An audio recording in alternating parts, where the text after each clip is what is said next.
자, 31번, 34번. 첫 번째 질문은 노계 박일로 선생의 노계가야. 박일로의 호가 노계거든. 자, 노계가 한번 볼게. 대부분 고전 시가에서 다루고 있는 자연 친화적인 태도, 자연과 벗삼아, 자연 속에 공존하며 만족감, 즐거움 뭐 이런 거 노래한 시니까 한번 볼게. 지팡이 짚고 바람 쐬며 좌우를 돌아보니, 지팡이 짚고 바람 쐰다는 얘기는 여기저기 자연을 둘러본다는 얘기야. 좌우를 돌아보니 누대, 누대는 누각하고 그 누대라는 말 자체가 누각과 대를 말하는 건데 정자 같은 그런 건물을 말하는 거야. 누대의 맑은 경치 아마도 깨끗하구나 일단 감탄하고 있는 거고 누대를 예찬하고 있다. 그 다음에 물도 하늘 같고 하늘도 물 같으니, 보통 우리가 이제 푸른 물, 푸른 하늘 뭐 이런 걸 얘기하면서 거의 비슷한 색깔이잖아, 그지? 그러니까 여기서는 물도 그 다음에 하늘도 모두 자연물이기 때문에 두 가지가 모두 일체감을 드러낸다. 다 똑같이 아름답다 뭐 이런 얘기야. 빛깔도 한 빛이고, 물가의 갈매기는 오는 듯 가는 듯 그칠 줄을 모른다. 갈매기는 자연물이잖아. 새잖아, 새. 그런데 문제는 뭐냐면 물도 하늘 같고 하늘도 물 같아. 다 푸른 빛이, 푸른 하늘이 섞여 있는 건데 그 물가에 있는 갈매기도 오는 듯 가는 듯, 이 말이 바로 자연 속의 조화를 말하는 거고, 다른 말로 하면 아주 평화로운 광경을 말하는 거야. 지금 화자는 물도 보고 하늘도 보고 물가에 갈매기도 보고 있잖아. 그러면 이제 시선이 이동되긴 하고 있는데 전체적으로 본다면 자연의 아름다운 모습, 자연의 평화로운 모습을 즐기고 있는 거야. 그리고 즐기고 있는 그 모습을 묘사하고 있는 부분이 바로 이 부분이 아니니? 바위 위 산꽃은 수놓은 병풍. 바위 위에 산꽃이라 했으니까 바위 위에 꽃이 피어 있겠지. 근데 이제 수놓은 병풍이라 했으니까 그 꽃들이, 산꽃들이 바위 위에 마치 수를 놓아놓은 것처럼 이렇게 덮여 있다는 얘기야. 그래서 수놓은 병풍이 되었고, 시냇가 버드나무, 버들은 초록 장막이 돼 있단 말이야. 장막이 보통 커튼 같은 거거든. 초록색으로 이렇게 막을 치게 되었는데 라고 돼 있지, 그치? 그러면 산꽃하고 바위의 산꽃, 시냇물의 버들은 각각 수놓은 병풍과 초록 장막이 됐단 말이야. 그러니까 이건 비유적 표현이라고. 산꽃은 병풍이고 버들은 장막이 된 거야. 뭐 이런 얘기를 하고 있는 거야. 그럼 여기 지금 노계 선생은 주변에 있는 자연을 돌아보고 있는 거지, 그치? 다 좋다는 의미야. 좋은 날 좋은 경치 나 혼자 거느리고 꽃피는 시절 허송하지 말리라 라고 돼 있지, 그치? 허송세월을 보내지 않겠다라는 일종의 의지고, 허송세월을 안 보낸다는 건 뭐야? 시간을 알차게 쓴다는 거니까 좋은 날 좋은 경치 꼼꼼하게 다 보며 다니겠다라는 얘기야. 그러니까 여기서는 화자가 직접적으로 생각하는 걸 표현했어. 허송세월 절대로 보내지 않겠다라는 생각이 알아니? 그래서 여기서는 앞에서 말한 대로 자연 경치를 꼼꼼하게 아름다움을 감상하겠다. 아이블러 하는 말이 이 깊은 산속에서 해산물을 볼 소냐? 해산물을 볼 수가 없겠지. 서류적 표현이야. 산에서 어떻게 해산물을 구할 수 있겠어? 볼 수가 있겠어? 보통 연목구호라는 한자 성어가 있는데 나무 위에서 물고기를 구한다. 이 말이 안 되는 거지, 그지? 산속에서 무슨 해산물을 볼 수가 있겠느냐? 볼 수 없음. 그다음에 살진 고사리.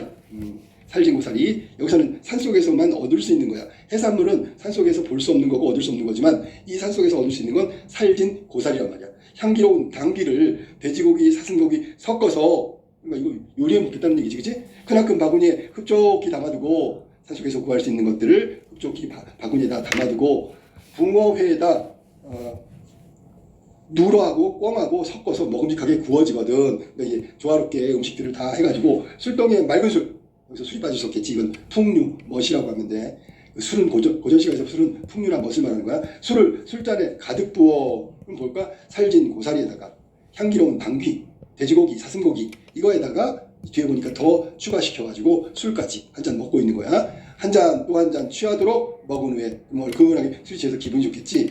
복숭아꽃 붉은 비되어 취한 낯에 뿌리는데, 아주 이거 잘못 생각하면 좀 웃긴 건데, 허세 같은 건데, 여기서는 술 한 잔 먹고 기분 좋은데 주변에 있는 복숭아꽃 막 붉은 빛처럼 흩날리고 취한 내 얼굴에 막 뿌린다 그런 얘기야. 그러니까 이거 풍류, 자연 속에서 풍류를 즐기고 있는 화자의 어떤 그 아주 행복한 삶을 말하는 거겠지, 그치? 낚시터 넓은 볼을 높이 베고 누우니, 이제 술 좀 먹었으니까 한숨 쉰다고 생각했을 때 한숨 자는 거야. 무의시대 사람인가, 이제 대평천하라고 하지 보통. 무의시대 사람인가, 갈천시대 백성인가. 지금 아무 걱정 없이 술 한 잔 먹고 기분 좋게 누워가지고 자고 있어. 아무런 걱정 근심이 없는 태평성대에 가깝다라고 얘기하는 거고, 태평성대를 다시 보는가 생각노라. 그러니까 노라가 들어가서 1인칭이니까 노계 선생은 지금 술 한 잔 먹고 풍류를 즐기고 한숨 자고 마음에 근심 걱정 없는 상태에서 태평성대, 이게 바로 태평성대구나, 이렇게 다시 한번 생각한다는 뜻이야. 자, 그러면 그 노계 박일로 선생은 지금 아무 걱정 없이 기분 좋게 태평성대를 누리고 있잖아. 바로 반문이 들어가는 거지. 뭐라고? 이 힘은 누구인가? 그럼 태평성대를 지낼 수 있게 해준 건 과연 누구인가? 당연히 임금님이지. 성은이 아니신가? 당연히 성은이지. 이건 물어보고 대답하는 자문자답의 형식을 취하고 있다. 자, 그 다음에 강호에 물러난들, 자연 속에 들어온들, 임금 걱정이야 어느 때에 잊을까? 잊지 않는다는 뜻이고, 이게 문학성을 좀 떨어뜨린 거야. 문학은 그냥 아름다운 걸 예찬하고 느낌이나 감흥이나 뭐 이런 걸 얘기해야 되는데 갑자기 유교 질서의 그 기본이라는 충효 뭐 이런 걸 막 따지면 문학성은 떨어진다라고 생각하고, 하지만 여기서는 자연에 물러나서 뱃을줄 그만두고 자연으로 오더라도 임금님 걱정 잊으면 안 되겠지요. 우국지정, 연군지정 뭐 이런 거와 관련 있는 거야. 연군지정은 임금님을 그리워하는 거지만 우국지정은 나라 걱정하고 있는 거야. 여기서는 두 가지 다 혼합돼 있다고 생각하면 돼. 임금님을 그리워하다 보니까 나라 걱정 안 할 수가 없네 뭐 이런 얘기야. 때때로 머리를 들어 북극성을 말하고, 북극성? 보통 하늘에 있는 별, 달, 북극성, 특히 북극성은 이 천체 별자리의 중심이기 때문에 보통 임금을 의미하는 거야. 그래서 머리를 들어 북극성을 바라보고 남모르게 눈물을 하늘 끝에서 흘린다. 남모르게 흘리고 있단 말이지. 뭔가 북극성을 보면서 뭐 어떤 감에 젖었던 것 같아. 자, 평생에 품은 뜻을 빕니다. 하느님. 그래서 하느님은 하늘님이고 기원의 대상이 되겠지. 하느님이시여 라고 얘기한 거야. 그러니까 평생에 품은 뜻을 잘 되게 이렇게 이루어주게 해주십시오. 하느님이시여 이런 거야. 마르고 닳도록, 이거 여기까지 나온 거죠. 그치? 마르고 닳도록 우리 임금 만세, 만년세세, 오랫동안 평생에 품은 뜻은 바로 이거야. 마르고 닳도록 우리 임금 만세를 누리십시오. 만수무강하십시오. 이게 평생에 품은 뜻이고, 그걸 하느님 기원의 대상한테 빌고 있는 거지. 태평한 세상에 3대 1월 비추소서 이렇게 돼 있지, 그지?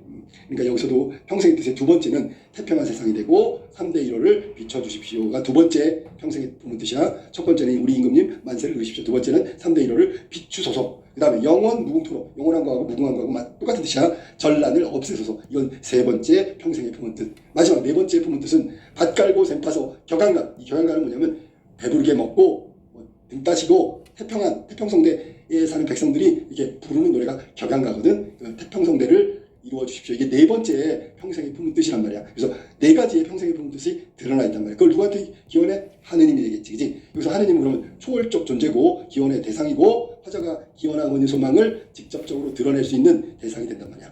알았지? 그다음에 이 몸은 이 강산 풍월에 늙을 줄도 모르도다. 시간 가는 줄 모르겠어. 왜? 마음이 편하고 행복하니까. 뭐 이렇게 되어 있는 가사야. 가사 노계 박일로의 노계가라는 가사인데, 당연히 여기서 보면 임금을 그리워하고 있다. 연군지정의 감정이 드러난다. 뭐 이건 다른 말로 우국지정하고 비슷한 거고, 이런 걸 강호 한정가라고 하는 거야. 자연 속에 즐기면서 한가한 정, 여기서 만족감이지. 그걸 얘기하고, 그다음에 걱정은 있는데 뭐냐면 나라 걱정, 임금님 걱정이야. 알았지? 자, 그 다음에 이게 전체 한 3단 구성으로 되어 있는데, 첫 번째 내용은 늙은 다음에 평생 소원하던 그 자연 속에 찾아왔을 때의 기쁨을 말하는 거고, 두 번째는 이 노계 박일로의 노계가야. 두 번째는 자연을 즐기는 삶, 우국일령을 얘기한 거고, 나라 걱정하는 마지막 강호와 더불어 늙을 줄 모르는 안빈낙도. 강호 한정가니까 안빈낙도는 뭐냐면 가난해 그래도 마음 편하고 즐거운 그러니까 즐거움을 누리는 것을 안빈낙도라고 한단 말이야. 자, 여기 보면 색채 이미지를 활용해가지고 자연의 모습을 감각적으로 드러낸다. 색깔 나온다는 거야. 풍류는 순하고 관계되니까 풍류 있고요. 임금님 걱정하는 연군지정 있죠. 자, 그러면 위에서 색채를 잠깐 찾아볼까? 색채는 뭐가 나오나? 쭉 내려오다 보면 물도 하늘도 같고 하늘도 물 같아. 뭐 이런 거에서 푸른빛 나오진 않았지만, 그 다음에 수놓은 병풍, 이것도 다 시각이야. 시각이 대부분이란 말이야. 알겠지? 시각이 대부분이고, 그 다음에 여기 나왔네. 복숭아꽃 붉은빛. 그럼 이게 이제 시각이라고 생각하면 돼. 시각이 드러나 있다. 시각적 감각을 동원하고 있다고 생각하면 돼. 이게 노계 박일로의 노계가였다. 자, 두 번째 작품은 이태준 선생의 자연과 문헌이라는 수필이야. 수필. 자, 이거는 이태준 선생이 자신의 어떤 생각을 적어놓은 거니까 수필이라고 이야기할 수 있는데, 자연이라는 거하고 문헌이라는 거, 자연을 원래 알고 있지만 문헌이 뭐야? 글이잖아, 글. 그러면 당시 예술가들이 문헌이라는 것은 글을 기록하고 문학 작품을 쓰고 막 그런 것들이거든. 그거에 대한 자기 생각을 지금 늘어놓은 거야. 자, 본문 봐봐, 본문. 자, 본문 보세요. 자연은 왜 존재해 있나? 모른다. 그것은 영원한 신비다. 자, 자연이 존재하고 있는 것은 아무도 모른다는 말이야. 그 이유를. 자연은 왜 아름다운가? 그것도 몰라. 그것도 영원한 불가하다는 얘기는 불가가 캔낫이야. 그러니까 생각할 수도 없고 의논할 수도 없는 거. 그러니까 생각해도 모르고 의논해도 모르는 게 불가사의야. 그러니까 예를 들어 이집트에 있는 피라미드 불가사의잖아. 저거 어떻게 만들었지? 왜 만들었지? 어떻게 만들 수가 있지? 야, 인간의 능력으로 정말 생각할 수조차 없는 걸 만들었네. 그 불가사의한 존재라고.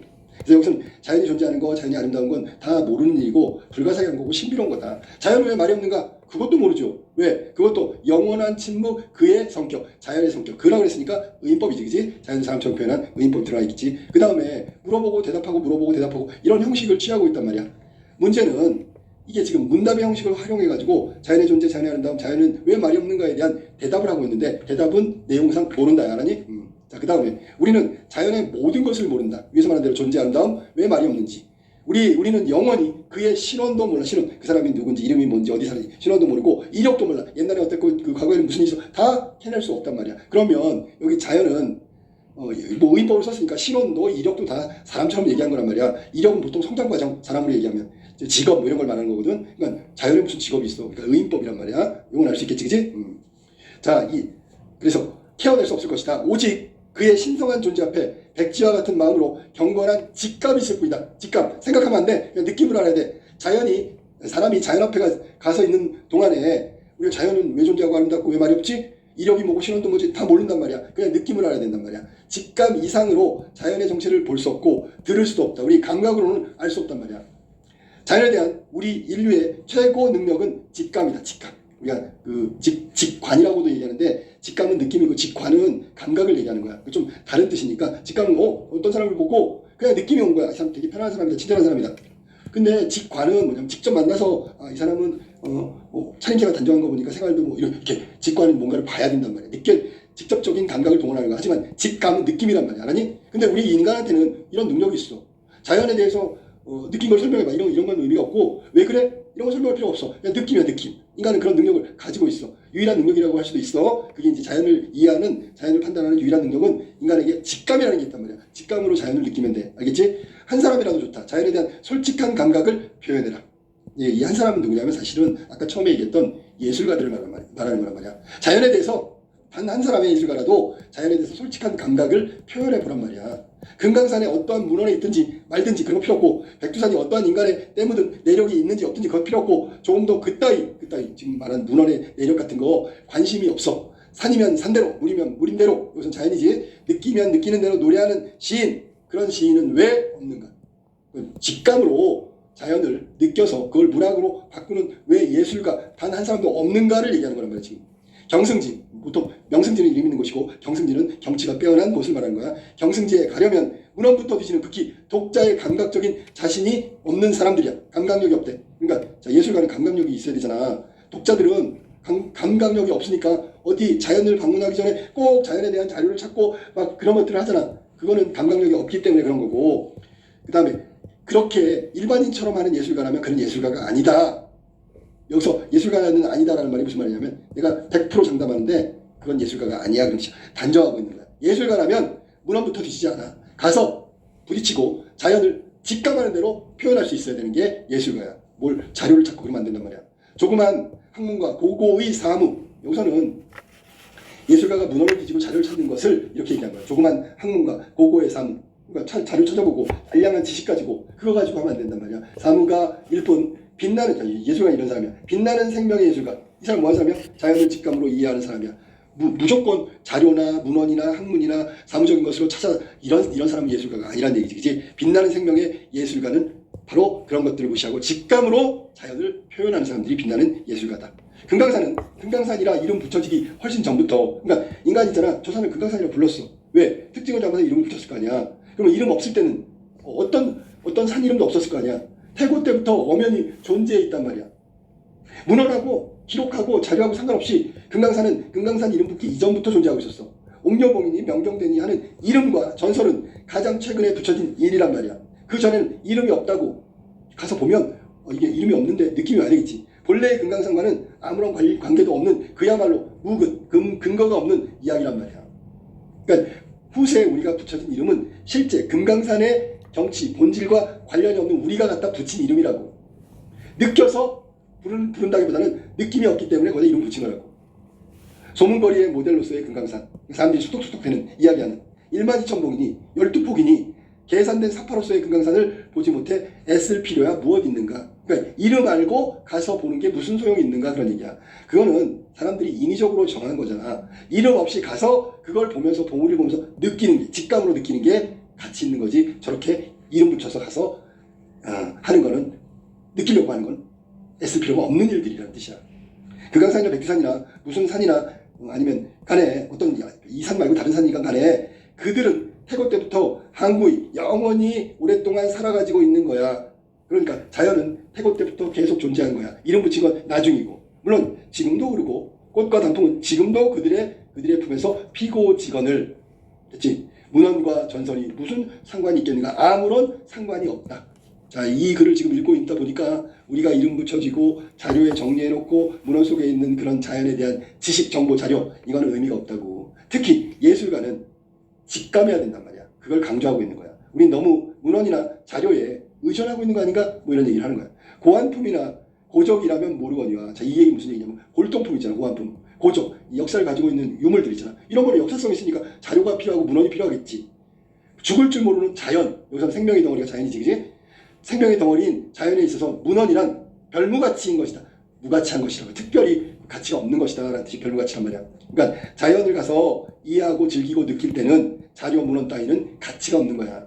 만약에 골동품이나 고적, 문명적 유산이라면 그거는 자료가 좀 필요하겠지. 그치? 역사성이 있으니까. 마무리. 흔히 시인들은 자연을 대상으로 한 시편에서나 기행문에서는 너무 문헌에 수족이 묶인다. 수족, 손과 발인데 그 활동 그 폭을 좁힌다 그런 얘기야. 제한된다는 뜻이 알아니? 고안품을 보는 것 같고 자연은 고안품이 아니고요. 골동품이 아니야. 골동품은 역사 뭐 어떤 그런 시대적으로 뭔가 그 제한된 정보와 자료가 있기 때문에 거기에 매여 있지만 자연은 그런 대상이 아니라는 걸 얘기하고 싶고 자연을 보는 것 같지 않은 것이 흔히 독자에게 주는 불유쾌다. 불쾌한 거야, 알아니? 불쾌한 거, 유쾌한 거, 불유쾌란 말이야. 여기서는 유쾌하지 않다가 불유쾌가 되겠지, 그지? 자연을 고안품처럼 보는 것은 유쾌하지 않다. 자연은 고안품하고 골동품하고 다른 건데 말이지. 문헌은 학자들에게 던져둬라. 그러니까 문헌 같은 경우는 기록이니까 그건 학자들이 할 일이고 예술가에게는 언제 어디서든지가 신대륙 신세계여야 할 것이다. 새로운 것이 돼야지. 그러니까 이 마지막 문장은 예술가들한테 뭔가 이야기를 하는 거야. 뭐라 하냐면 자연, 감상 대상이 자연이라면 문헌 따위는 필요가 없다. 내력, 이력 이런 거 상관없다. 만약에 문헌이 필요하다면 그건 학자들한테 맡기고 예술가들은 문헌에 상관없이 마주하는 자연에 대해서 직감하는 새로운 대륙, 새로운 세상이라는 것이 대상이 돼야 할 것이다 라고 얘기한 게 마무리로 끝났단 말이야. 결국 이 수필은 예술가들한테 하고 싶은 얘기고 문헌에 너무 의존하지 말고 예술가다운 직감을 발휘해야 된다. 그래야만 그게 마땅히 예술가다라는 단정적 어조를 띠고 있고 자신의 의견, 자신의 생각을 전달하고 있는 거야. 그 다음에 처음에 계속 질문하고 대답했기 때문에 문답을 활용해가지고 자연에 대해서 인간은 아무것도 자연이 어떤 존재인지 왜 아름다운지 왜 말하지 않는지 이런 거에 대해서 전혀 알 수 없다라는 것을 강조하고 있는 거야. 반복, 강조. 알겠지? 그럼 결국 자연물을 감상의 대상으로 놓는다면 예술가들은 자연을 감상해야 될 때 내력, 이력, 뭐 이런 문헌 이런 거 전혀 관계없으니까 신경 쓰지 말고 직감으로 느끼게 되면 신대륙, 신세계를 만끽하게 될 것이다 라고 얘기하고 있는 게 이 수필의 내용이란 말이야. 그리고 이 수필은 전체적으로 예술가들, 문헌에 의지하거나 문헌에 의지하는 일반인들, 자연을 감상할 때 그런 사람들에 대해서 비판적인 태도를 취하고 있다. 그런 수필이야. 자, 35번, 38번 현대소설이야. 내용 있잖아. 잘 디테일하게 읽어야 돼요. 만수 씨는 명절을 앞두고 업자들한테서 부터 확인 한번 해볼게. 31번.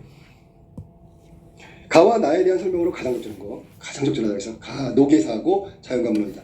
1번. 가와 나는 모두 명령형 어미를 통해 주제의식을 드러내고 있다. 자, 일단 나에서는 단정적 어미가 명령형 어미란 말이야. 알았지? 그러니까 단정적 어미가 명령형 어미의 의미를 갖고 있기 때문에 그 부분은 찾기가 쉬울 거야.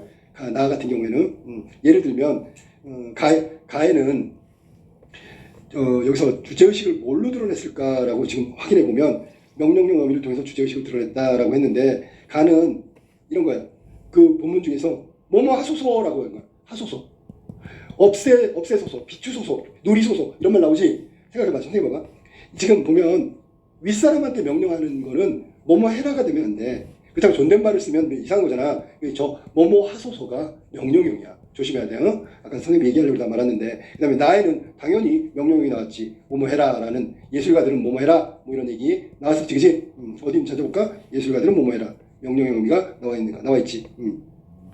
있든지 없든지 어쩌고저쩌고 하면서 내용이 나와 있잖아. 그치?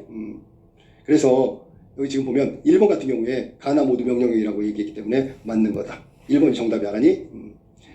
그래서 여기 나왔네. 끝에서 둘째 줄 보면 자연과 문어네. 문어는 학자에게 던져둬라. 뭐 이런 식으로 얘기했단 말이야. 그 예술가들이 할 일이 아니다. 뭐 이런 얘기니까 주제의식을 강조하고 있는 거지. 자, 그러면 2번 한번 볼까? 가와 나 모두 문답의 방식을 통해 현실에 대한 비판을 드러냈다. 자, 문답의 형식 떠오르는 건 뭐야? 나겠지, 나. 나는 문답의 형식이고, 인간은 자연에 대해서 모른다라고 얘기하는 거야. 모른다. 알았지? 문답은 나왔지만 주제의식, 비판의식을 나타내는 건 나만 해당되는 거지. 그러니까 가를 지워야 되겠지. 3번. 가와 나는 모두 대조의 방식을 활용하여. 잘 생각해봐. 대조의 방식? 그러면 상반된 두 개가 나와야 되잖아. 맞지, 그지? 그러면 가에서는 대조의 방식이 있어, 없어? 그러면 가에서는 없지. 왜냐면 대상이 자연이고 자연에 대한 예찬이 거의 대부분이기 때문에 한 가지 주제로 가고 있으니까 대조는 없단 말이야. 자연이 좋은데 속세는 싫어요, 더러워요, 이런 거 없단 말이지. 알겠지? 그러면 가에는 대조의 방식이 없지요. 그 다음에 그럼 나에는 있냐? 나에는 있지요. 왜냐면 예술가하고 그 다음에 학자 같은 사무가가 나오잖아. 이 각각 자연의 대상인 자연을 우리가 자연에 대해서 표현할 때 있잖아. 직감으로 하느냐, 문헌으로 하느냐, 그 차이로. 문헌으로 하면 사무가, 직감으로 하는 건 예술가. 그러니까 이 대조가 맞는 거야. 알겠지? 가를 지워야 되겠지. 그 다음에 4번. 가와 달리 나는 시선의 이동에 따라 계절적 배경이 다채롭다. 미안한데 자연과 문헌에는 계절하고 아무 상관이 없지. 그지? 자, 그 다음에 3번에 선생님 찾았어. 대조의 방식으로 태도의 변화 없는 거야. 그것도 X라고 해야 되겠네. 그 다음에 5번. 가에는 초월적 공간을 설정하고 고조된 감정이 드러내고 있다. 우리가 아까 읽었던 수필에 보면 초월적 공간이란 말 없죠, 그지? 그리고 가에는 초월적 공간이 아니라 그냥 머물고 누리고 즐거워하는 자연이라는 공간, 이상적 공간이 나오지 초월적 공간이 아니란 말이야. 그러니까 가나 모두 초월적 공간은 없단 말이야. 알았니? 알았어? 시선의 이동 이런 것도 없고 계절적 배경도 없고. 굳이 있잖아 얘기한다면 4번 같은 경우, 31번에 4번 같은 경우는 여기서는 이야기를 하면 가는 푸른 물, 긴 하늘, 물가의 갈매기, 시선 이동 맞잖아. 그러니까 이게 지금 시선 이동을 통해서 그 변화되고 달라지는 모습을 이야기했다면 가는 맞지만 나에는 시선의 이동, 계절적 배경 이런 거 전혀 없단 말이야. 그래서 정답은 1번이 정답이고 조심할 거. 저 임금님, 하느님한테 이야기하는 명령형은 뭐뭐 하소서야. 그러니까 임금한테 잘 헤아려 주소서 이 말은 명령하고 있는 거 알겠지? 조금만 조심하면 돼. 32번. 기억부터 미음에 대한 이해로 적절하지 않은 것. 32번이다. 기억. 유사한 문장 구조를 반복하여 자연물 간의 경계가 사라진 풍광을 묘사하고 있다. 기억 한번 볼까? 물도 하늘 같고 하늘도 물 같아. 하늘과 물의 경계가 없어요. 푸른 물과 긴 하늘 한 빛이 됐대. 일체감이라고 얘기했지. 유사한 문장 구조 반복 맞고요. 자연물, 물과 하늘 간의 경계가 사라지고 하나가 된 거니까 맞는 해석. 2번. 니은 일상의 사물에 빗대어 비웃었고 화자를 둘러싼 자연의 모습을 표현하고 있다. 일상인가 볼까? 바위 산꽃은 병풍이 되고 시냇가 버들은 장막이 되었네. 이것도 주위를 돌아보고 근처에 있는 걸 얘기했기 때문에 일상의 모습이라고 이야기할 수 있지. 맞았고 3번. 디귿 의지적 어조를 활용하여 학문 수양을 게으르지 않는 지금 자연을 지금 즐기고 그것에 대한 고마움 막 이런 거 얘기한 거지. 예찬을 얘기했지. 학문 수양 X.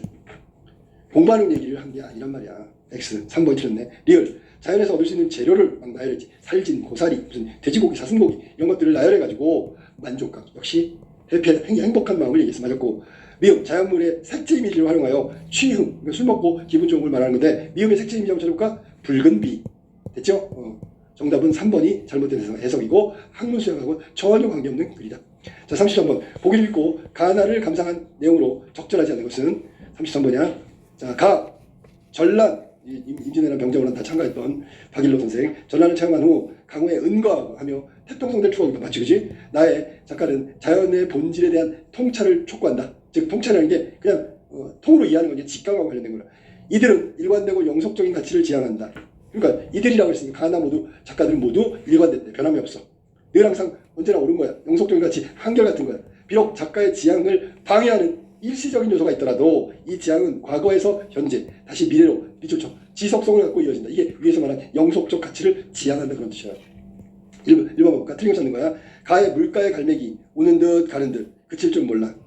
여기서는 영속성을 부여하고 있다. 밑줄 쳐봐. 오는 듯 가는 듯 그칠 줄을 몰라. 영속성.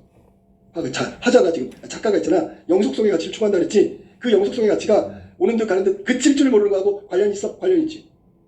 오는 듯 가는 듯 그칠 줄 모른다. 계속 왔다 갔다 한다는 얘기야. 맞았고요. 2번. 가에서 작가가 자신을 무희시대 사람, 태평성대 사람, 갈천시대의 백성 이거를 동일시한 거야. 이 말은 시대를 달리하지만 태평성대를 누리고 있는 사람들이거든. 과거와 현재를 잇는 것은 시간이 흘러도 계속 태평성대는 훌륭한 거고 감사한 일이야.